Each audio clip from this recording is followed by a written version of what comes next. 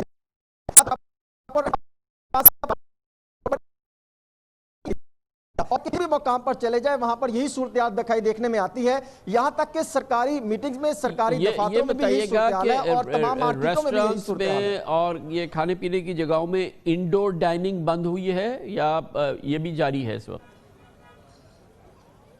دیکھیں کامران صاحب، بعض جگہوں پہ جس طرح لکشمی ہے، MM عالم روڈ پہ بہت سارے ہوٹلز ہیں، بیٹھنے کی جگہ ہے، اسی طرح باقی گلبرگ میں ہے اور دیگر مقامات پر، وہاں پہ تو کئی جگہ ہیں جہاں پر تو جو ہے انڈور آؤٹ ڈور تمام چیزیں جو ہیں وہ اس کے مطابق چل رہی ہیں، اور جو بڑے بڑے برانڈ ہیں جس طرح بہت سارے ہوٹلز آ جاتے ہیں وہاں پر کسی حد تک سختی ہوئی ہے اور بند کی گئی ہیں، جبکہ شادی ہاؤس کے اندر جو ہیں وہ شادیاں اور جو کھانے پینے کے معاملات ہیں وہ بند کر دیے گئے ہیں، وہ مارکیز یعنی کھلی جگہوں پر کر دیے گئے ہیں، اور بعض جگہ تو ایسی بھی ہیں جس طرح مالا ٹاؤن کے کچھ علاقہ جاتے ہیں، اسی طرح رائیون کے کچھ علاقہ جاتے ہیں، شالامار کے علاقہ جاتے ہیں، وہاں پر تو انڈور بھی یہ سرگرمیاں تاحال جاری ہیں اور وہاں پر کی جاتی ہیں، لیکن ایکشن اس حد تک نہیں دیکھنے میں آ رہا جس طرح ماضی میں، یعنی پہلی جب لہر آئی تھی آج سے 5 ماہ قبل یا 4 ماہ قبل، اس ٹائم جو ایکشن ہوتا تھا، اب وہ صورتحال نہیں دیکھنے میں آ رہی۔ اب عوام نکلتی ہے، کھانے بھی کھاتے ہیں اور تقریبات بھی کی جا رہی ہیں، مارکیٹوں بھی کھلی ہیں، وہاں پر بھی رش دیکھنے میں آتا ہے، کہیں پر SOPs کو فالو نہیں کیا جا رہا، اور حکومت کا یہ کوشش ہے کہ ہم اس پر یہ دیکھتے ہیں کہ پشاور میں کیا ہو رہا ہے۔ پشاور کے قصہ خانی بازار میں سمین جان موجود ہیں۔ سمین بتائیے گا کیا وہاں ابھی دکانیں کھلی ہیں؟ وہاں بند کرنے کا اوقات کیا رہیں گے؟ KP کی حکومت کیا کروا رہی ہے؟ اور کیونکہ ملک میں اب ایک لاک ڈاؤن کی سی کیفیت ہے۔ خان صاحب، جیسے کہ کرونا کا دوسرا لہر شروع ہوا ہے، یہاں پہ مسلسل جو ہے نا، یہاں پہ جو SOPs کی خلاف ورزی ہو رہی ہے، وہاں اس کے خلاف ضلعی انتظام متحرک ہو گئی ہے، اور 10 بجے دکانوں کے لیے جو ٹائم مقرر کی ہے تجارتی مراکز کے لیے 10 بجے سے قبل ہی دکانیں جو ہے نا یہاں پہ بند ہونا شروع ہو جاتی ہے۔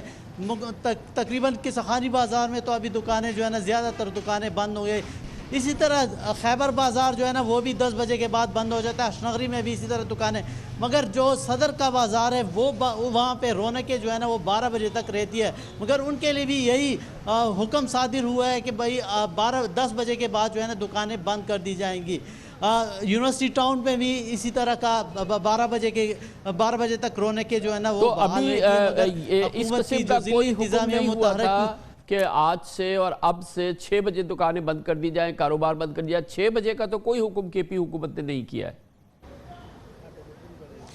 KP حکومت نے کوئی 6 بجے کا حکم جو ہے نا وہ صادر نہیں کیا، کوئی اعلامیہ جاری نہیں کیا تھا۔ البتہ انہوں نے یہ اعلامیہ کہ صبح 9 بجے سے لے کر رات کے 10 بجے وہ ہوٹلز ہیں، میرج ہال ہے اور ریسٹورنٹس ہیں اور جتنے بھی یہاں پہ بازار تجارتی مراکز شاپنگ مالز ہیں ان کے لیے یہ اعلامیہ جاری کیا ہے 10 بجے کے بعد جو ہے نا وہ دکانیں جو اپنی تجارتی مراکز ہیں وہ بند کریں گے۔ بہت شکریہ۔ اب دیکھتے ہیں کہ وفاقی دارالحکومت اسلام آباد میں کیا ہو رہا ہے۔ آپ پارا میں موجود ہیں، ہمارے سینئر کورسپونڈنٹ قمر المنور۔ بہت بہت شکریہ قمر، بتائیے گا آپارا میں کیا صورتحال ہے؟ آپارا، بلو ایریا، سپر مارکیٹس، یہ ساری جگہوں پہ